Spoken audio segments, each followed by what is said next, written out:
The applause hit me before the words did.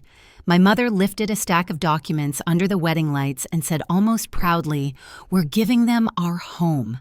The room erupted. My sister cried, my father beamed, and I sat there, fingers locked around a glass that suddenly felt heavier than it should.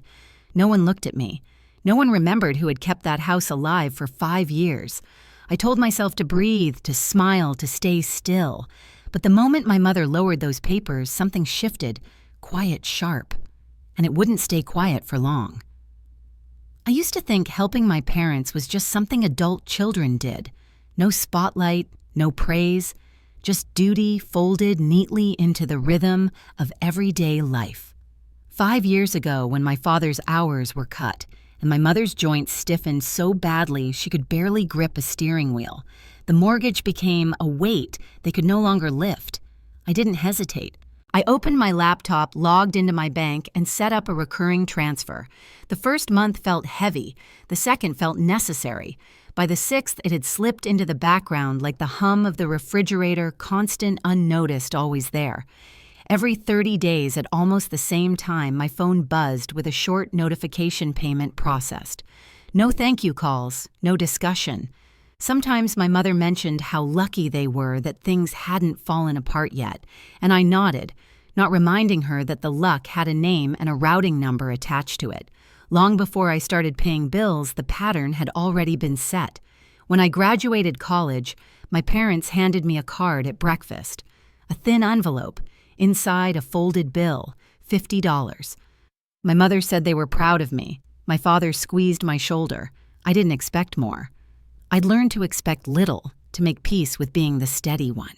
2 years later, when Vanessa graduated, they held a backyard party with lights strung between the trees. There was a shimmering cake, rented speakers, relatives spilling across the grass. And at the end, my father dangled a pair of keys in front of her pinched between 2 fingers so they'd catch the sun. "Your car's in the driveway," he said. Everyone cheered. Vanessa cried into his chest. I clapped with everyone else, pretending not to feel the difference settle inside me like a stone. She was always the light, the laughter, the promise. I was the planner, the fixer, the quiet one, meals cooked, rides offered, mistakes cleaned up before anyone noticed. My mother used to tell people I was low maintenance as if it were a compliment, as if needing nothing meant being nothing. The older we got, the clearer the imbalance became. Vanessa drifted through new hobbies, new jobs, new boyfriends. My parents called her every morning and every night. When she forgot deadlines, they smoothed things over. When she overspent, they wired her money. When she cried, the world rearranged itself around her tears. But when I quietly covered their mortgage, when I rearranged my budget, when I passed on trips, closed small indulgences, I didn't dare justify. They didn't brag about me. They didn't ask how I was managing. I became the invisible support beam of a house that wasn't even mine. There are moments you don't realize are turning points until years later. Moments so small they slide past without sound. For me, it was that day in the backyard watching Vanessa lift those keys high while everyone cheered. Something settled in my chest then. Not anger, not yet, but awareness. That was the day I learned exactly where I stood in this family. 2 months after the wedding, the world felt like it had finally gone quiet again. I had almost convinced myself the house announcement was just another wound I could tuck away with the rest. Then Vanessa texted me an invitation to dinner. Casual, she wrote. Just us. Ethan and I pulled up to the house, her house now. The porch light glowed warm against the evening sky. Through the window, I saw my mother adjusting a new set of cream-colored curtains, replacing the blue ones she'd loved for years. Vanessa's voice floated from the kitchen, bright and effortless, like she'd been living there forever. The table was already set when we walked in. Pot roast, fresh rolls, a game playing softly on the TV in the next room. My father greeted Ethan with a cheerful clap on the back, then turned to me with a smile that didn't quite reach his eyes. I sat where they gestured between Ethan and my father, the same way I always had. Except this wasn't their house anymore. It wasn't mine either. It was theirs, the chosen pair. We ate through small talk, Hawaii stories, paint colors, Vanessa's plans for the backyard. She talked about installing a fire pit like she'd always dreamed, her hands moving in wide, excited circles. My mother watched her, the way people watch the sun rise. When the plates were cleared, my mother folded her hands and glanced at my father. A signal. My stomach tightened. "We wanted to talk to you," she began, gentle practiced. "Your father and I have been thinking about our next steps." My father nodded. "Since the house is theirs now, we need somewhere to stay. Somewhere peaceful." My mother exhaled softly, as if easing into something inevitable. "We've decided we're going to move into your vacation house." She said it like announcing weekend plans, not a question, not a request, a decision. Silence pressed around me. Vanessa kept her eyes on her plate. Ethan shifted beside me, waiting. I placed my fork down, aligning it with the edge of the plate. My hands were steady. My breath was slow. Inside, something familiar cracked open. Not shock this time, just recognition. They had already chosen where I fit. They always had. "No," I said. A single syllable, quiet but solid. My mother blinked. "What? You're not moving into my house." The room tilted into stillness. My chair scraped lightly as I stood, leaving the warmth of the table behind. The chair stayed there when I walked away full a moment earlier, now unmistakably empty. The drive home was quiet, but not the brittle kind that threatens to shatter. It was the kind that settles into your chest, steady and sure, marking the exact moment when something inside you finally stops bending. Ethan didn't ask what I was thinking. He never does. Not right away. He just kept one hand on the wheel, the other resting near mine, close enough that I could reach for it if I wanted. I didn't. Not yet. I needed the silence more than I needed comfort. When we got home, I hung my coat, stepped out of my shoes, and walked straight to the bathroom. I turned on the faucet, cupped cold water in my hands, and pressed it to my face. My reflection stared back, calm, almost too calm, eyes dry, jaw set. The kind of stillness that comes after years of swallowing storms. I didn't cry. I didn't shake. I simply reached for the towel, blotted my face, and walked to my desk. The lamp cast a narrow circle of light across the surface. My laptop sat in the middle, waiting. I opened it. The screen blinked awake. First step, block their numbers, not out of spite, out of necessity. Every cycle with my parents followed the same pattern boundary. Backlash, guilt, apology, amnesia. I couldn't afford that loop anymore. Contacts, select, block. The clicks were dull, almost soft, a clean cut disguised as routine. Next, security. I opened the app for the vacation house. A map pin, a thumbnail image of the front porch. System status armed. I tightened the settings, new passcode, two-step verification, stricter, motion alerts. I removed their old access. Then I set up notifications to come directly to my phone and Ethan's no delays. After that, I opened a folder labeled Documents. Inside, 5 years of mortgage payments. Not detailed spreadsheets, just simple logs, monthly confirmations, transfer receipts, brief notes I'd scribbled in the margins when my parents called needing help again. I didn't read them. I didn't need to. The dates alone were enough. They formed a pattern, a shape, a truth. I highlighted the folder, compressed it, and saved it somewhere easy to reach. Not to use against them, just to keep myself honest. To remind myself that none of what happened was in my head. Ethan leaned against the doorway, watching me quietly. "Do you want to talk?" he asked. "Not yet." He nodded, pushed off the doorframe, and disappeared into the living room. No sighs, no hurt feelings, just space, exactly what I needed. I opened another tab, a simple spreadsheet, not revenge, inventory. Every financial obligation I had carried for my parents. The months I covered when they couldn't manage. The times I rearranged my own schedule, my own budget, my own plans. Not to tally debt, to witness it. Line by line, the numbers appeared. Clean, unemotional. When it was done, I closed the sheet. I didn't save it. Around midnight, I walked to the window. The city lights glowed in the distance, blurry and soft, like someone had smeared gold across the horizon. Cars passed below, a steady hum rising through the glass. A reminder that the world keeps moving even when you finally stop. Ethan joined me, placing a mug of warm tea on the windowsill. His fingers brushed mine. "You okay?"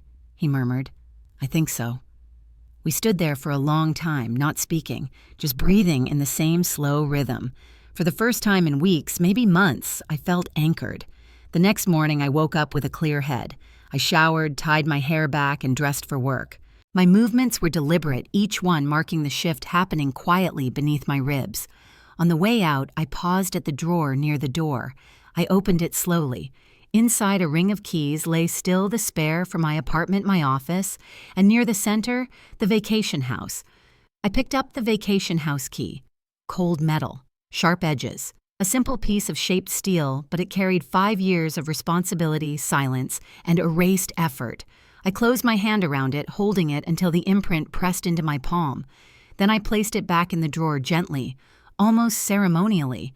At work, everything felt sharper. The sound of keyboards, the low hum of printers, the soft murmur of conversations across cubicles. I logged in, opened my email, and worked through campaigns with a focus I hadn't felt in weeks, maybe months. Around noon, my phone buzzed a message from an unknown number. I didn't open it. I deleted it. Boundaries only worked when maintained. Time passed in clean, quiet segments. Afternoon light spilled across my desk. The day moved the way days were meant to move forward. When I got home, Ethan was on the couch reading. I sat beside him, leaned back, and closed my eyes. My chest loosened. My shoulders dropped. The quiet inside me didn't feel like emptiness anymore. It felt like space. A boundary isn't a wall. It's a shape, a line, a choice. And for the first time in my life, I had drawn one for myself. That night before bed, I checked the security app again. Armed, stable, still. I turned off the lamp, letting the room fall into darkness. This time, I wouldn't fix what they had broken. The call came on a Wednesday morning halfway through a meeting. My phone buzzed once, then again, the vibration skittering across the conference table. I glanced down, expecting a calendar alert or a message from Ethan. Instead, an unfamiliar number filled the screen. I almost declined it until a second vibration followed, stronger, more insistent. I excused myself quietly and stepped into the hallway. The fluorescent lights hummed overhead. "Hello." A pause. Then a steady official voice. "This is the local police department. We're calling about your property outside the city. We have 2 individuals here who claim to be your parents." I pressed my back to the wall, the cool air pushing against my spine. The officer continued. "They used a key to enter. The alarm system flagged it as unauthorized. We need confirmation from you." There it was, the final line of the thumbnail arriving not as a metaphor but as a fact. I closed my eyes. "They don't have permission to be there, understood. Do you want to come to the property? We can wait. I'm on my way." I found Ethan at his desk, lifted my coat from the back of his chair, and said only, "They're at the house." His eyebrows tightened, but he didn't ask questions. He grabbed his keys, and we left. The drive out of the city stretched long and pale under an overcast sky. The farther we went, the quieter it became. No traffic, no voices, just the soft sound of tires on asphalt and the occasional shift of wind through the trees. I kept my hands folded in my lap, thumbs pressed together to stay calm. When we turned onto the gravel road leading to the vacation house, I saw the police cruiser first. Its lights weren't flashing. It sat still like a witness waiting. 2 officers stood near the porch, and on the steps, huddled beside 3 mismatched suitcases, sat my parents. My mother looked up first. Her eyes widened, not in guilt, but in relief, as if I were the one who had the power to undo the consequences.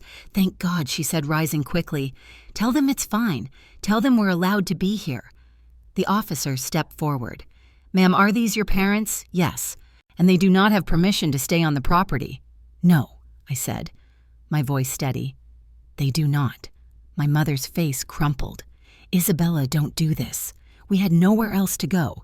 "You had a home," I replied. "You gave it away." My father stood slowly brushing dust from his jacket. "We didn't break in," he said, annoyed. "We used the key you gave us." "That key was for emergencies," I said, "not for moving in." A silence stretched thin. The officer cleared his throat. "We can escort them off the property. If you want to press charges for trespassing, we will file it." My mother gasped softly.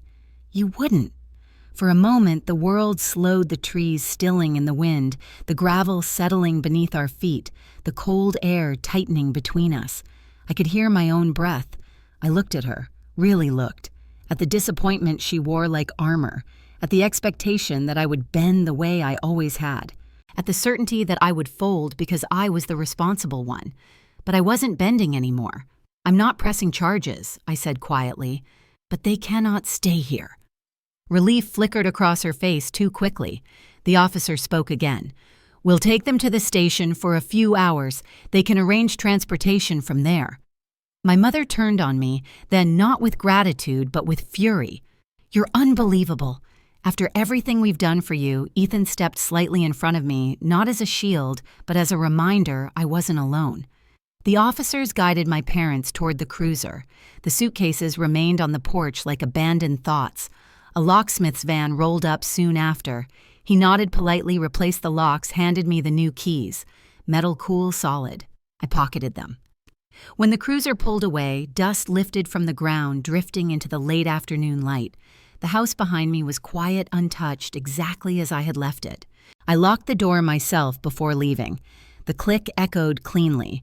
Justice doesn't need noise, it only needs clarity. The morning after the police call, the world felt strangely weightless. I woke before the alarm, the apartment still dim, the city not yet fully awake. For the first time in a long time, my chest didn't feel tight. The air moved in and out smoothly as if something inside me had quietly unlocked overnight. I made coffee and stood by the window, watching the early light wash over the buildings. The city looked softer in the morning edges, blurred colors muted everything a little less demanding. Ethan joined me, his hand brushing mine as he reached for his mug. We didn't speak. We didn't need to. Later that day, my cousin Jessica called. She spoke carefully, aware she was stepping into a minefield. She told me my parents had tried to return to Vanessa's house, that Vanessa refused to let them in, that they were now renting a small apartment on the edge of the city, my mother back to working full-time to cover expenses. I listened without reacting. Not out of coldness, just distance. The kind that comes after years of carrying something heavy and suddenly setting it down. That evening, my phone buzzed again. A voicemail from my mother. Her voice sounded smaller than I remembered.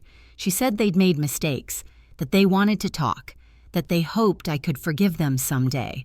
I didn't delete it, but I didn't open it either. Some apologies need space before they can be heard. After dinner, I sat at my desk. I opened my laptop and pulled up the listing platform for rentals. The vacation house photos appeared: sunlit windows, clean floors, quiet rooms. It felt good to look at it without anger, just seeing it as mine, a place I could choose what to do with. I adjusted a few details, clicked list, and closed the laptop. When I turned off the light, the apartment settled into a soft hush. Not empty, just calm. Sometimes freedom isn't loud. Sometimes it's the absence of being needed for the wrong reasons. Boundaries aren't punishments. They're the quiet shape of self-respect, the line between what I carry and what I return. And once I finally drew mine, the silence that followed wasn't distance. It was freedom. If you've ever rebuilt your piece from the ground up, you're not alone.